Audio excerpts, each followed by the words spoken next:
Dag, mit navn er Jakob Munk. Velkommen til en lille video, som den her gang kommer til at omhandle Alternative Nyheder nummer 11. Og jeg skal næsten som sædvanligt undskylde, at jeg ikke har lavet den her før. Jeg er slet ikke så flittig, som jeg burde være med de her alternative nyheder. Men det er jo fordi, at jeg har også nogle andre ting, jeg skal lave, og jeg håber, at jeg kan nå det hele på en eller anden måde. Jeg må prioritere, og nu er jeg jo så heldig, at de alternative nyheder, det er jo second hand, kan man sige, det jeg leverer. Det er noget, jeg selv samler op andre steder, men der vil jeg så retfærdiggøre mig selv på den måde, at rigtig mange andre af de nyhedsværter, der er på YouTube, også samler nyhederne sammen andre steder. Vi er jo ikke i stand til selv at rende rundt ude ved fronten og finde ud af, hvordan det foregår. Men den her gang kan du se, jeg har en lidt anden teknisk opstilling, end jeg plejer at have, og jeg håber, at det her siger noget om, hvordan det bliver i fremtiden. Du kan se, jeg har 7 her ned til, jeg har 7. Skal du se her. Bum, kan du se, jeg kan lave sådan en rød streg her. Jeg har 7 nyheder, som jeg skal præsentere, og nummer 7 har jeg lige sat kryds ved, og nummer 1, det er den, der er her, og den er simpelthen fra 1493, så der var du nok sige, at den må der være en lille smule forældet, den nyhed. Ja, det er den også, men den har fået fornyet aktualitet, for du ved jo, at i dag, der er forholdet mellem Rusland og Danmark, det er ikke særlig godt. Ikke på grund af Rusland, for Rusland ville gerne have et godt forhold til Danmark og har gjort alt, hvad de kunne for at få og have et godt forhold. Men de danske politikere er jo desværre underlagt deres arbejdsgiver i USA, i NATO, og der er ordren, direktivet for tiden, at man skal sanktionere Rusland, man må ikke handle med dem, man skal gøre alt, man kan, i det håb, at Rusland vil tabe krigen i Ukraine.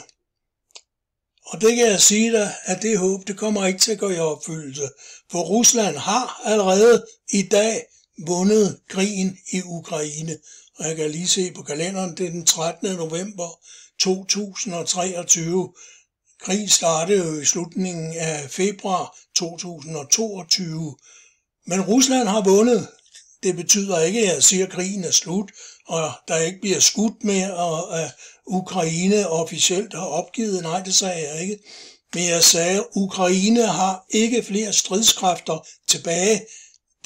De ukrainske 2 hære, for de har haft 2 hære. Den første blev elimineret i løbet af et halvt år, og den næste blev elimineret i løbet af den modoffensiv, som Ukraine lavede her i de sidste 6-7 måneder.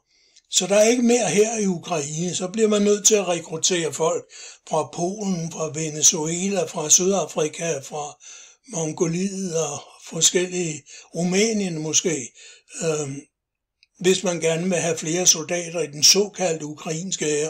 Men så er det jo ikke en ukrainsk hær, så er det bare en NATO-leje her. Og det har det i princippet været i lang tid, for Ukraine betaler jo ikke selv sine soldater, ligesom den heller ikke selv betaler sine embedsmænd eller sine politikere. Det er alt sammen noget, der er betalt af USA. Zelenskis mange millioner og hans 5-6 fyrstelige paladser rundt omkring alle mulige steder på jordens overflade, som han håber at skulle gå i eksil til, når han ikke mere kan leve i Ukraine. Måske fordi Ukraine slet ikke eksisterer mere. Ja, de her paladser, de er også betalt af de amerikanske skatteydere. Men når vi nu kan ærge os over, at forholdet mellem Danmark og Rusland er så dårligt, som det er for tiden, så kan det være endnu mere interessant at gå tilbage i historien. 1493, det var under den danske kong Hans. Du kan læse i historiebøgerne. Han indgik en aftale om kærlighed og broderskab mellem Rusland og Danmark. Og man siger i hvert fald fra russisk side, at det er starten på de dansk-russiske relationer. Så kommer vi op til Store Nordiske Krig. Den er ikke nævnt her, men lad mig lige se, om jeg igen kan få min blyant frem. Store Nordiske Krig, den skulle være sådan cirka her. Det er altså fra 1700 til 1720. Der var Danmark allieret med Rusland i kampen mod Sverige. I det russerne ville have Sverige ud af de baltiske områder, så de kunne lave en havn i det, der i dag hedder Sankt Petersborg. Det var gammelt svensk territorium. Og danskerne ville have svenskerne ud af Skåne, som vi modvilligt havde måttet overgive ved Roskildefreden i 1658. Så der var altså grundlag for et samarbejde mellem Rusland og Danmark. Det var ikke et samarbejde, der var bygget på nogen kærlighed, men på den praktiske erkendelse af, at når man har en fælles fjende, nemlig svenskerne, så er det en god idé at arbejde sammen. Så kommer vi op til Københavns bombardement. Det var i 1807. Der kan vi læse i den her udtalelse af britiske i 1807 udsatte britiske krigsskibe i København for et barbarisk bombardement. Mange civile døde, og hundredvis af huse blev brændt ned til grunden. Kejser Alexander den første af Rusland erklærede krig mod London og erklærede, ingen relationer mellem Rusland og England ville blive genoprettet, før Danmark er tilfreds. Altså, russerne støttede Danmark. Når vi så kommer op til 1848, hvor Preussen angreb Danmark, der støttede russerne også Danmark. Og når vi går videre op, så ved vi, at det danske kongehus jo leverede en prinsesse Dagmar, der blev gift med den russiske tronfølger zar, og han blev senere zar, og derfor blev hun altså til Tsarina i Rusland, og hendes navn, hun havde forandret navnet, da hun konverterede til ortodoks religion, men hendes russiske navn var kejserinde Maria Fedorovna, og hun måtte jo flygte efter den russiske revolution til Danmark, og hun boede i det palads, der hedder Hvidøvre, som i dag er Novo Nordisk Forskningscenter. Og hendes datter fortsatte livet ude i en gård ude i Ballerup, der nu er blevet til politistation og til et almindeligt privat boligområde, fordi hun udvandrede jo efter 2. verdenskrig, eller rettere sagt flygtede, fordi danskerne efter russernes mening havde samarbejdet med nazisterne, og det havde Maria Fedorovnas datter også. Hun var russisk ortodoks og havde forbindelse med mange af Frikorps Danmarks ledere inde i den ortodokse kirke i Bredgade. Ja, hun havde altså fiflet med nazisterne, og derfor var hun eftersøgt i Rusland, og derfor valgte hun at flygte længere væk end Danmark, for Danmark ligger jo ikke så langt fra Rusland, og hun tænkte, hvad kan der ske? Russerne står på Bornholm. Det kunne jo være, at russerne ville sige, vi trækker os først tilbage fra Bornholm, når vi har fået udleveret vores kejserindes datter, som bor hos jer, for vi finder os ikke i, at russiske eller tidligere russiske zarfamilies medlemmer samarbejder med nazismen. Men nazisterne var jo antikommunister, og det var zarfamilien også, og det kan man så sige, det var mere eller mindre forståeligt, og så måtte de jo samarbejde. Ja, det var spørgsmålet om forholdet mellem Danmark og Rusland. I dag vil jeg ikke sige, at russerne har lavet et eller andet, der gør dem mere onde og ubehagelige og usympatiske, end de har været tidligere. Jeg kan ikke se, at der er noget usympatisk overhovedet ved Rusland. Men de danske politikere, de lytter jo først og fremmest efter, hvad amerikanerne siger, og amerikanerne vil gerne have, at vi laver en kollektiv krig mod Rusland. Og det er den, der foregår med centrum i Ukraine for tiden. fordi at man mener, man har kunnet provokere russerne ved at bombardere de i Ukraine boende russere, altså i Donbass-området, det østlige Ukraine. Det har man gjort i 6 år, fra 2014 til 2022. Og så endelig tog russerne under Vladimir Putin sig sammen og lavede en invasion i Ukraine. Det skulle de have gjort i 2014. Det ved Putin godt selv. Det var alt for sent, det han gjorde. Og man kan sige, hvis der er nogen, der vil kritisere Putin for noget, så er det, at han alt for sent reagerede på udryddelsen af hans landsmænd, der boede i Donbass-området i Ukraine. Men til sidst skete det altså, men der havde amerikanerne og ukrainerne jo i fællesskab opbygget nogle ganske seriøse forsvarsværker og fået militariseret og professionaliseret den ukrainske hær i meget høj grad, i så høj grad, at det var et større besvær for russerne at nedkæmpe den. Og selvom den er nedkæmpet i dag, så har russerne jo ikke fået Ukraines ledelse, Zelensky, til officielt at overgive sig. Hvis du ser på de senere interviews, der er lavet med ham, så synes jeg selv, det er forholdsvis tydeligt, at han er godt klar over, at han har ikke nogen fremtid, hverken personligt eller politisk, i Ukraine. Og jeg er sikker på, at han tænker, hvor han skal flygte hen sammen med sin kone.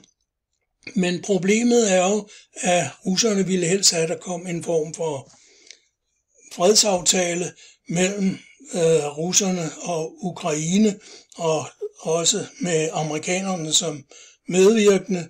Men det gør der jo kun, hvis at den i Ukraine siddende regering vil gå ind på det. Og det er der ikke noget, der tyder på, at Zelensky vil. Zelensky vil ikke gå ind på det. Og derfor fortsætter krigen, og udryddelsen af den ukrainske befolkning fortsætter. Fordi det er organiseret massemord på ukrainere, det der foregår. Ligesom al krig er det, når man er hen mod slutningen. Hvordan foregik det under 2. verdenskrig i 1944 og 45 i Tyskland? Ja, det var bombardementer og artilleriudveksling og enhver form for krigshandling, som kunne udrydde modstanderen.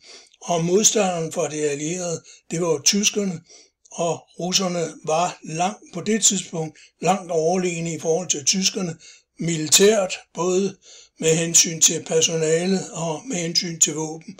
Så derfor var det reelt et massemord på tyskerne. Ja, men krig, det er ikke noget, vi kun har i Ukraine. Det har vi jo også i Palæstina, i Israel.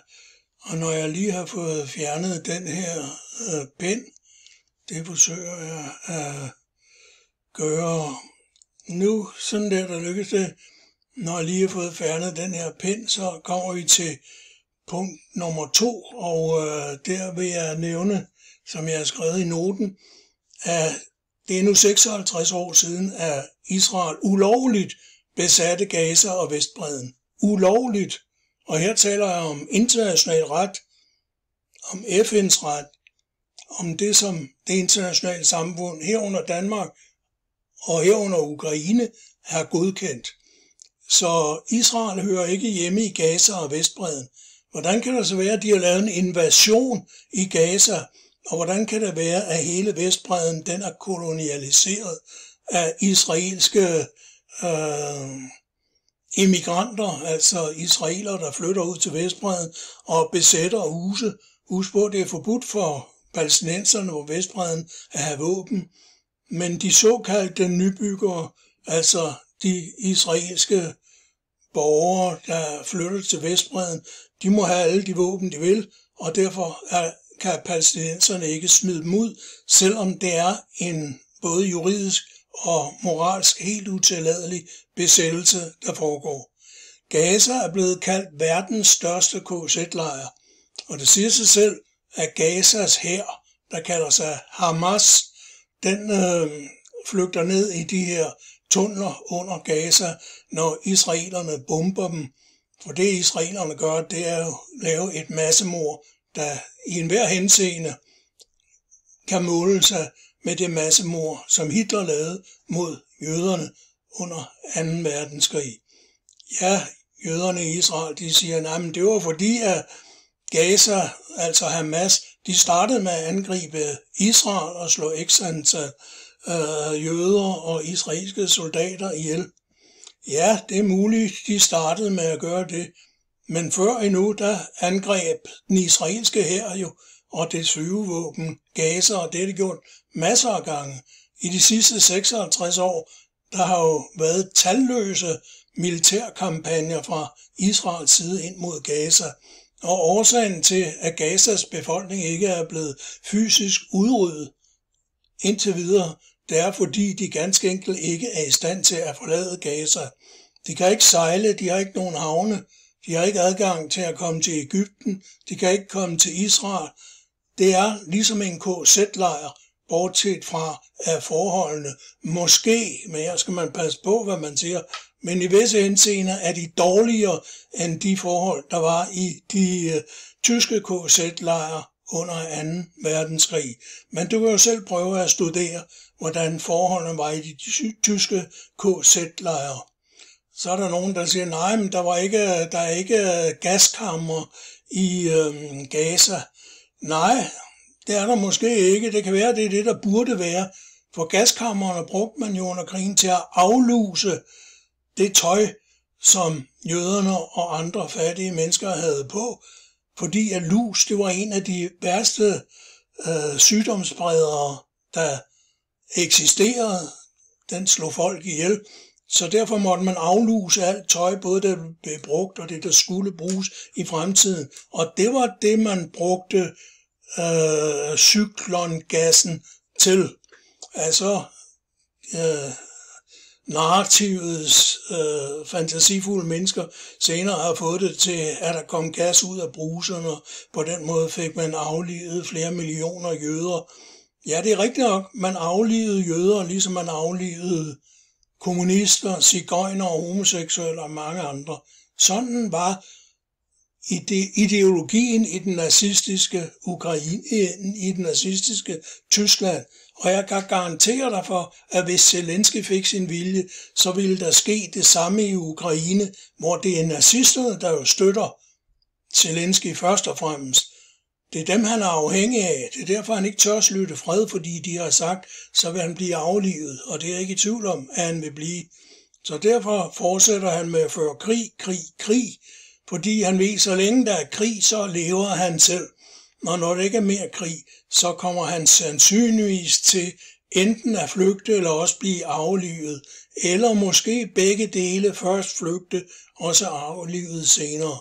Jeg er i hvert fald svært ved at se, hvordan han skulle kunne overleve den katastrofe, som man har nedkaldt over det ukrainske folk. Og det fører mig så videre til punkt 4, og det handler jo lidt om korruption. Armenien, som desværre har en meget, meget dårlig ledelse, der forsøger mere eller mindre at komme til at gå den samme vej som Ukraine. Ja, det er forfærdeligt. Man skulle ikke tro, der var mennesker, der var så dumme, at de ville lede deres egen stat hen imod den samme situation, som Ukraine er i. For Ukraine er ved at blive udryddet. Min egen profeti er, at Ukraine slet ikke eksisterer om cirka et år. Hvis det eksisterer, så er det i hvert fald i betydelig geografisk formindsket udgave, og det er under en ekstern kontrol. Ikke fra amerikanerne, ikke fra NATO, men fra russerne. Det bliver reelt en russisk lydstat. Det vil jeg tro, men jeg vil håbe for de ukrainske borgere, at deres stat helt bliver slettet fra landkortet, så kan alle katolikkerne, alle antikommunisterne i Ukraine, og dem er jeg klar over, dem er der en del af, de kan rejse til Rumænien eller Polen, og der kan de fortsætte deres karriere. Det er jo NATO-lande, der har bekæmpelsen af Rusland allerøverst på spisesedlen, så det må være noget, de befinder sig godt med. Og dem, der gerne vil have en fredelig og neutral stat, og det tror jeg er rigtig mange, måske flertallet af befolkningen i Ukraine, de kan jo blive boende. Sådan er det med for eksempel Hviderusland, også kaldet Belarus. Det er jo en fredelig og neutral stat, men for man kan være en fredelig og neutral stat, når man ligger lige op af Rusland, som er USA's hovedfjende, og dermed imperialismens røde klud, det som imperialismen gør alt for at udrydde, og sådan har det jo været i over 100 år. Man må antage, at det kommer til at fortsætte. Det er lidt svært at sige, fordi nu der kommer en stor spiller, der hedder Kina, ind i spillet, og det forandrer sådan set hele det geopolitiske spil. Så lad det ligge. Men lad alle antirusserne, alle russofoberne, alle antikommunisterne, som plejer at være nogenlunde det samme, alle racisterne, alle Zelensky-tilhængerne, lad dem rejse til Polen, lad dem rejse til Rumænien, og hvor de ellers kan hygge sig henne inden for EU-området. Hvordan det kommer til at gå de to stater, det ved jeg ikke, men det er ikke det, der er problemet lige nu. Det, der er problemet lige nu, det er at skabe en tilstand, hvor russere og ukrainere ikke fører krig mod hinanden med NATO-våben, hvor NATO ikke fører en proxykrig mod Rusland ved hjælp af soldater og ressourcer, der er lokaliseret i Ukraine. Fordi det kan gå helt forfærdeligt galt. Man kan godt fortsætte et stykke tid endnu. Jeg vil tro, at de her kamphandlinger, der er, selvom krigen, så vidt jeg kan se, er slut allerede, det har jeg nævnt tidligere, så de kamphandlinger, der er, de kommer først til at blive dæmpet, når begge parter kan se, at der ikke er noget mere at vinde. Der er kun noget at tabe ved at spilde penge på ammunition. Og når amerikanere har fundet ud af, at de gider altså ikke betale penge til ukrainerne, fordi selv de amerikanere, der siger, at det er den bedste investering, vi har lavet, for vi bekæmper russerne, de må efterhånden komme til den konklusion, at Rusland aldrig har været så stærkt økonomisk, politisk og militært, som det er i dag. Og den krig, som de amerikanske politikere fører mod Rusland, den har præcis den modsatte konsekvens af det, som de ønsker, altså de antirussiske politikere i USA. Rusland er ved at komme ind og skabe en gigantisk koalition, en verdensopspændende koalition, gennem et række netværk, gennem en række organisationer, der har Kina, det socialistiske Kina, som det centrale kerneområde. Og Kina er jo verdens største økonomi, også i dag. De har verdens største militær, også i dag. De har verdens mest avancerede teknologi, ikke på alle områder, kun på 90% af alle områder. Men der er de altså foran USA. Så derfor kan du jo gætte dig selv til, hvordan fremtiden kommer til ud. Og der er mange forskningsrapporter og kloge mennesker, der har skrevet bøger og lavet tanker omkring, hvordan fremtiden ser ud. Og den går ud på, at Kina bliver den dominerende magt. Så derfor er det meget vigtigt, at Rusland har så klog en ledelse, som de har under Vladimir Putin, at de først og fremmest holder fast på alliancen med Kina. Kina er selvfølgelig også interesseret i den alliance, i det Rusland, selvom at de på en del punkter er bagud i forhold til Kina, så har de jo gigantiske naturressourcer, og de har kæmpe landområder, der er uudnyttet. Og det er altså en vinderkombination.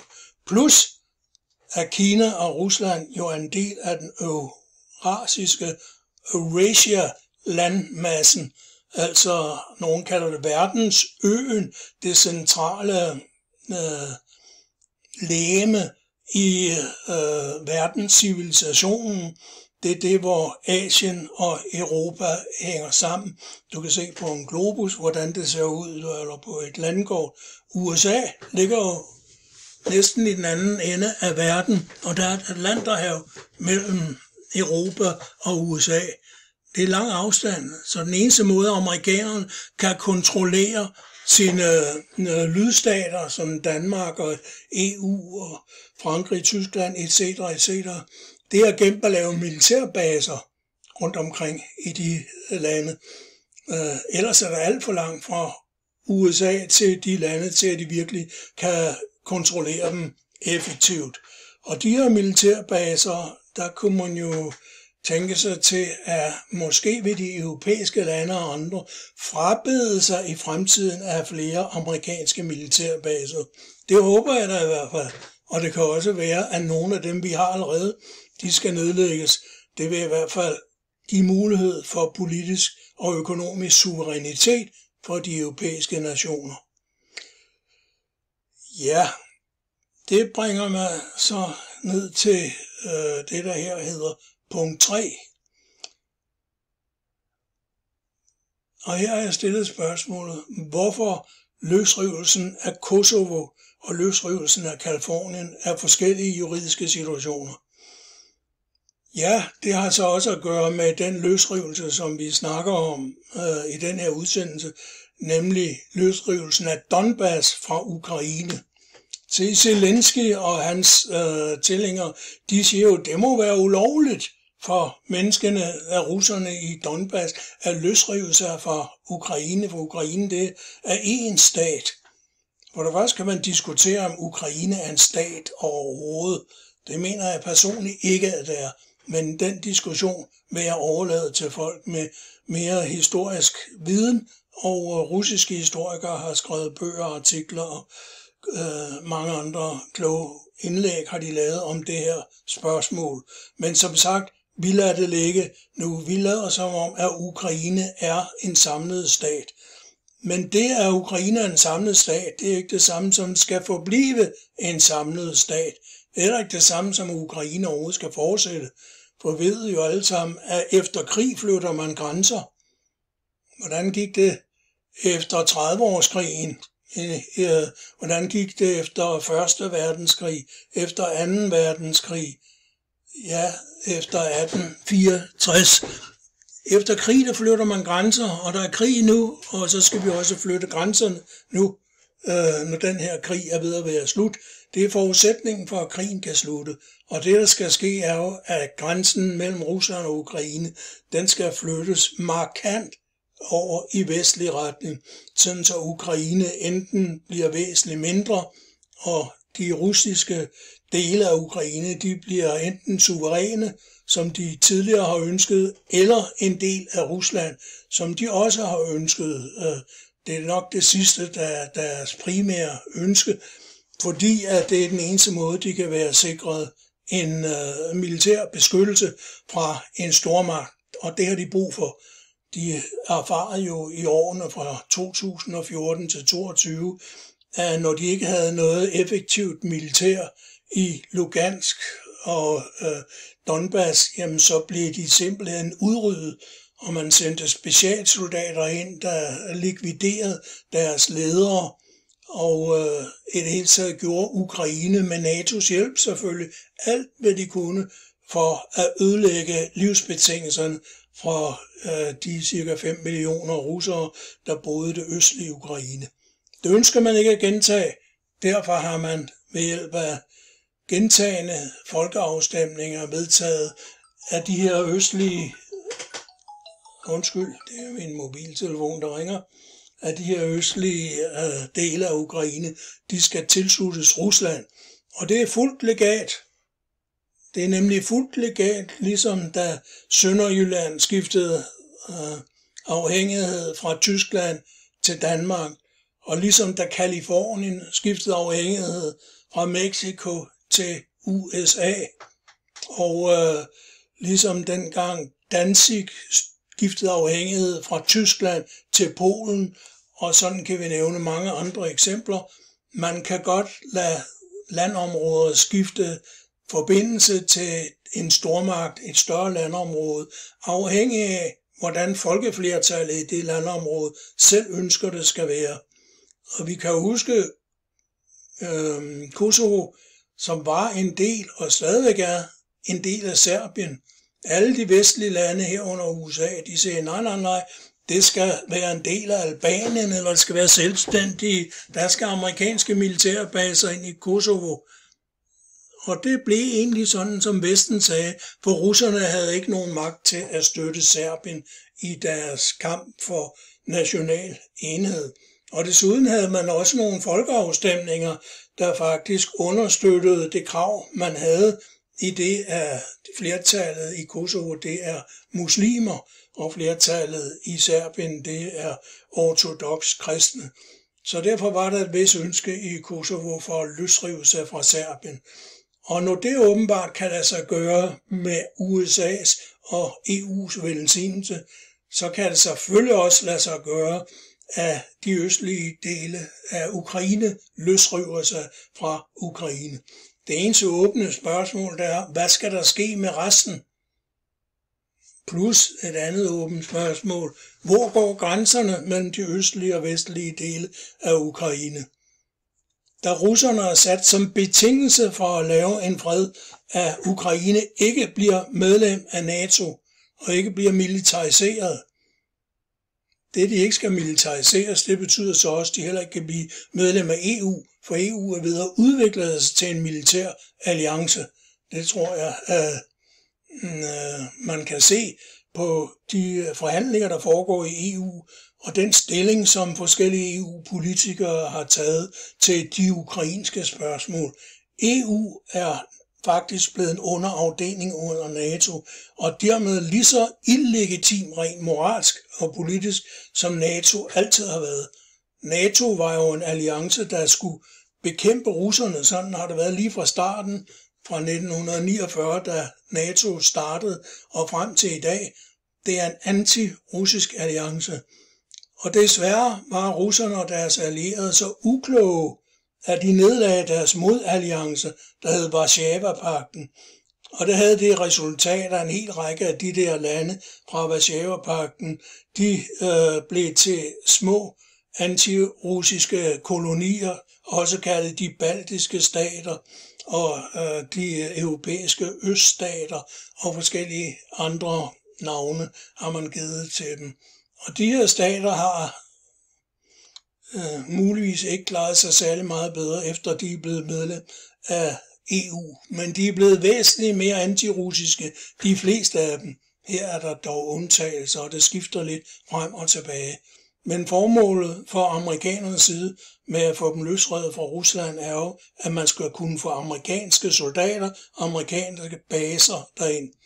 Det vil svare til, hvis russerne placerede missiler på Cuba, missiler i Mexico og missiler i Canada, så ville amerikanerne uden tvivl blive rimelig sure, og så ville de sikkert gå i krig, som de gjorde under Cuba-krisen med Cuba, og det samme har Rusland så besluttet sig for at gøre her mod Ukraine, bortset fra at det ikke er en krig, det er en speciel militær aktion, og det er ikke det samme som en krig. Men den har jo karakter af en militær konflikt, og der er ingen tvivl om, at Ukraine bliver gradvist stadig mere ødelagt. Men i modsætning til, hvad der bliver fremstillet i de danske aviser, så bomber russerne ikke civilbefolkningen i Ukraine, og man kan stadigvæk rejse til Kiev og gå i svømmeanstalt der og se tv og leve et ganske normalt liv, ligesom dengang jeg rejste i Kiev i 2009. Det var før der var kommet hele den turbulens, som der skete efter kuppet i 2014. 2009 var jeg i Kiev, en fredelig og behagelig by at bevæge sig rundt i. Alt var pænt og ordentligt. Og hvis de havde bevaret den politiske ledelse, de havde dengang, så havde der ikke været nogen krig, og hele Ukraine ville have set helt fornuftigt ud, hvilket man ikke kan sige, at det gør i dag. Fordi selvom der er fred og ro i de store byer herunder Kiev, så er der en del andre byer, der næsten er blevet udslettet, og der minder lidt om Berlin efter 2. verdenskrig. Ja, NATO's nye strategi, som er lige så mislykket som den, de havde tidligere, det er ikke at forsøge at lave en frontmæssig fremtrængen imod Rusland, men at lave nålestiksaktioner, sende raketter til Moskva, raketter til Krim, raketter til forskellige centrale militære og infrastrukturelle knudepunkter i det russisk kontrollerede område og i selve Rusland, og på den måde chikanere russerne. Det er formålet med det. Og den eneste måde, russerne kan svare igen, det er ved at lave tilsvarende aktioner den modsatte vej. Så derfor er det kun et spørgsmål om tid, før russerne begynder at tage handsken over på den anden hånd og bombe de områder, som Ukraine har bombet i lang tid, nemlig der, hvor der bor civilbefolkning. Ikke kun militærlejre og militærinstallationer, men også almindeligt beboede områder, ligesom de allierede, ligesom englænderne og amerikanerne gjorde med Berlin i 2. verdenskrig, og ligesom man gjorde i Japan i 2. verdenskrig. Når man skal have en nation til at overgive sig, dens ledelse til at overgive sig, så bliver man jo nødt til at skabe et pres nedefra mod den ledelse, og et pres nedefra mod ledelsen i Ukraine. Det er det, der skal komme fra Ukraines borgere, når de finder ud af, at der er kun 2 muligheder. Enten bliver de bombet ned til stenalderen, hvilket vil betyde en form for udryddelse af den ukrainske befolkning. Eller også så laver de en fredsaftale med Rusland, som russerne har bedt dem om. Jeg var lige ved at sige hundredvis af gange, lige fra starten af det her årtusind, hvor Putin, i hvert fald så snart han kom til magten, fra 2008, tror jeg det var, at München-konferencen var, hvor Putin lagde de problemer frem, som der er, nemlig at NATO forsøger at trænge Rusland tilbage, det slaviske område tilbage, og russerne de vil gerne have suverænitet og fredelige levesforhold. Det er det, de kæmper for. Og russerne de er vant til, at frihed og fred, det får man kun, hvis man er villig til at kæmpe og til at dø for en sag. Og i de sidste 1000 år har russerne vist, at det er de. Og det er de også i dag. Så derfor kan jeg sige med den sikkerhed, som en kultursociolog i Valby nu kan lægge frem, men udover at være kultursociolog, så vil jeg også beskrive mig som en Ruslands kender, og en, der ihærdigt gennem mange år har fulgt med i medierne, både på den ene og anden side af den amerikansk-russiske frontlinje, som der jo altid har været, ikke kun fysisk, som der er i dag, men også ideologisk og geopolitisk kan du tale om den frontlinje simpelthen over hele jorden. Der er steder, der er styret af USA, og så er der andre steder meget, meget få, måske 1% af de amerikanske antal militærbaser har russerne også. Så der er en russisk-amerikansk konflikt, der er global. Det er ikke kun en europæisk konflikt. Den næstsidste ting, jeg vil sige, det er det, der står her, og jeg kan lige rulle det lidt op. Det er, den udvikling, der sker, den har medført, at ukrainerne, de faktisk overgiver sig i meget stort tal. Og den russiske hær har i dag fået en hel bataljon af ukrainske soldater, der har overgivet sig til russerne, og nu kæmper på russisk side. Ja, det samme sker i andre krige, specielt krige, der har en moralsk karakter, hvor den ene af parterne har en moralsk overlegenhed, ikke kun en militær, men også en moralsk overlegenhed foran den anden. Og russerne har en betydelig moralsk overlegenhed over for nazisterne i Ukraine. Og derfor er det klart, at de soldater, der er blevet tvangsudskrevet, fordi næsten alle ukrainske soldater er tvangsudskrevet, når de tænker tilbage på deres fædre og bedsteforældre, der kæmpede mod nazismen i 2. verdenskrig, så er det lidt svært ved at forstå, at de nu skal kæmpe for nazisterne imod russerne.